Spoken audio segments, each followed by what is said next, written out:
This is Give Yourself Some Leeway with me, your host, Eugene Lee. This podcast is dedicated to helping high achievers on the verge of burnout reclaim a healthier work-life balance without sacrificing their growth or success. As we come to the end of January, our focus for the month has been around goal setting and making sure that you choose a goal that will help you change for the better and grow in 2023. So far, we focus on getting clearer on your goals, getting that clarity and understanding that motivation alone is not enough for you to succeed. Today's focus is around creating a plan for your success so that you have everything in your corner, all the tools and all the support you need to make sure that you succeed in 2023.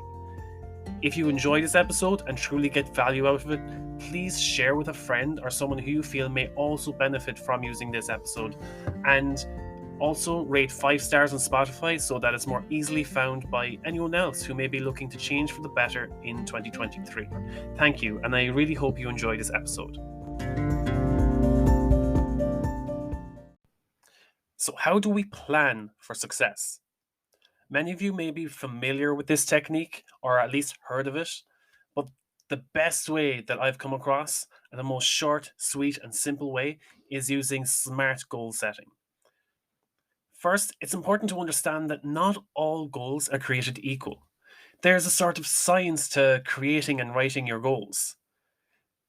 Knowing how to create your goals is one of the major differences between why some people are so effective at reaching their goals and others are not.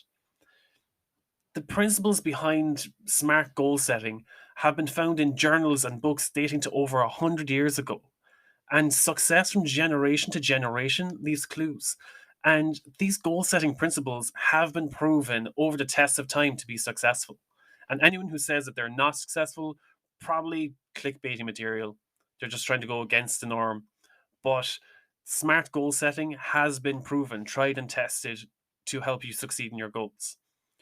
Now, as you go through this episode, again, same as last week, grab a pen and paper and take a look at those goals that you made in last week's episode and make sure that they follow the SMART goal principles.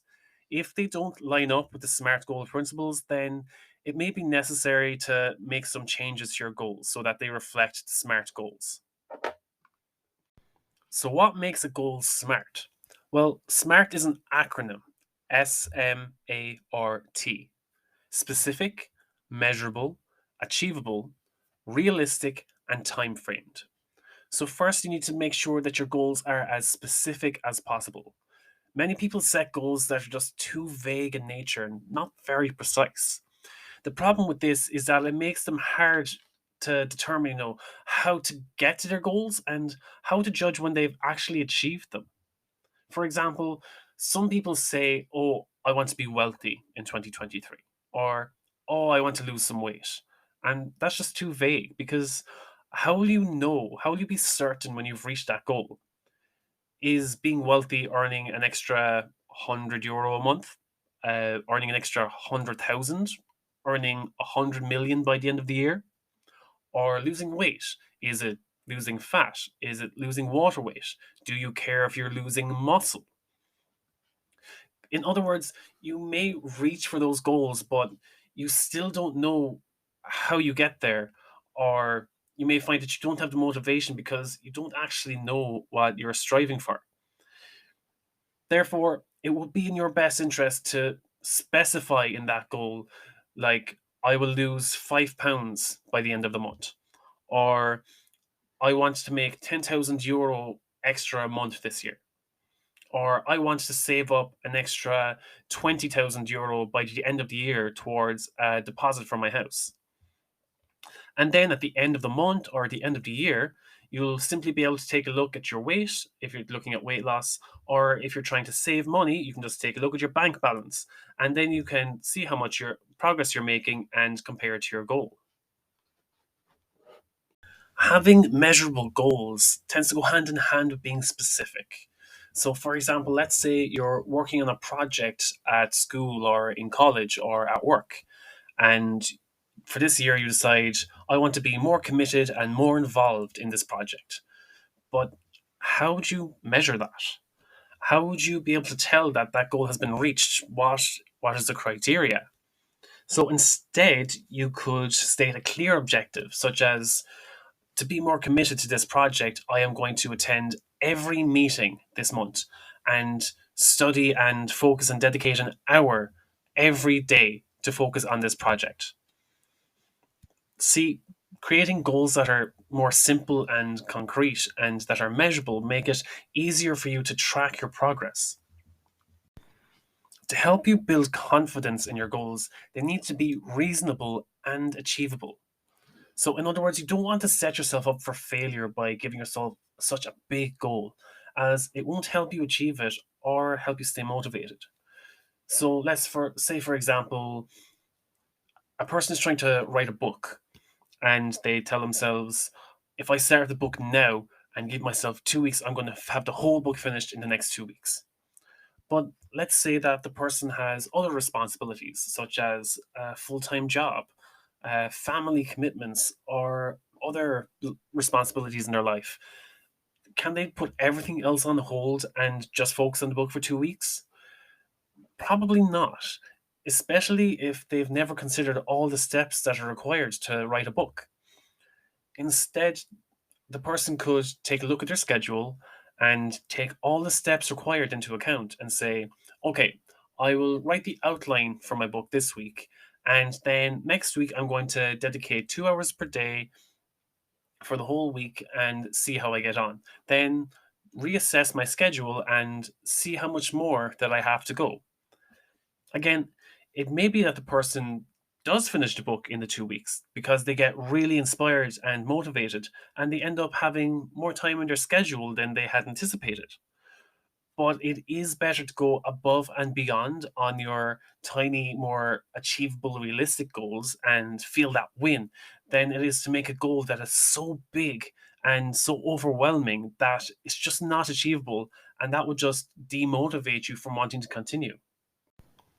Another important aspect to consider when goal setting is that it needs to be realistic.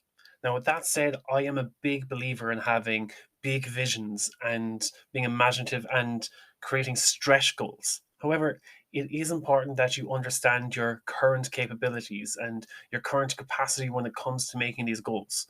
For example, I have met someone who was tired of their day job and they just wanted to take it easy and quit and become a professional golfer. And of course, by all means, that's a great idea. But this person had never played golf in their life. They'd watched it sitting in the comfort of their sitting room, but they never actually played golf. And obviously, they're up against people who have been trained to be professional golfers for years, who are getting up and training at 4 a.m. every day, who live, breathe, and eat their sport, and they hone their talent for years on end. So, in terms of him quitting his job to become a professional golfer, that seems like a pretty unrealistic goal. So, when it comes to creating goals for ourselves, you don't want to demotivate yourself by creating something that is too drastic or unrealistic for you. It is important to honestly evaluate for yourself. Do you have the ability? Are you committed to make your goals a reality? Or are you going to do what it takes? Can you adjust your goals to make them more realistic? Again, the point here is to build confidence and not set yourself up for failure. But by all means, if you want to dream bigger and go for the big time, and no matter what that is, if you are going to put in the effort for it, 100% go for it. But you just need to be sure that you thoroughly understand everything that it's going to take to be successful. One of the most important aspects of goal setting is to have a time frame. Having a set amount of time to achieve the goals gives your mind the structure that it needs to help you achieve them. For example, someone may want to change jobs, start university, or start their own business. However, if they truly look at it, they may find that they talk a lot about doing it, but never actually get anything done towards that goal because they have no time frame for it. For any goal to be effective, it has to have a sense of urgency. Having a specific time frame gives you the motivation needed to get started and to finish. For example, for a person that wants to go back to school, they may set a deadline for themselves to register for classes or to seek financial aid. For a person who wants to start a business, they may set a time frame for completing specific research, developing a business plan, and setting a date for launching the business and getting the business started. Remember, there are only two types of goals: the ones that we talk about but never do, and the ones that we are truly committed to and will achieve. The difference between them is that the achievable ones are the SMART goals, while the other ones that we just talk about, they may just be a way of wasting time. Now take a look at your list of goals from last week and ask yourself, are these SMART goals? I'll talk to you next week.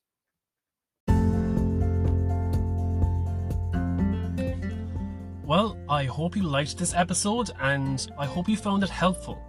And if you did, subscribe to the show, because it makes sure that you don't miss out on new episodes.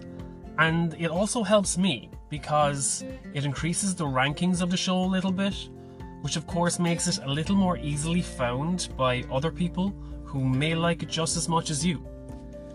And if you didn't like this episode or anything about the show in general, or if you have any ideas or suggestions or just feedback that you want to share, shoot me an email, eugene@leeway.ie, and let me know what I could do better, or just what your thoughts are on what you'd like to see me do in the future. I read everything myself. I'm always looking for new ideas and constructive feedback. So thanks again for listening to this episode, and I hope to hear from you soon.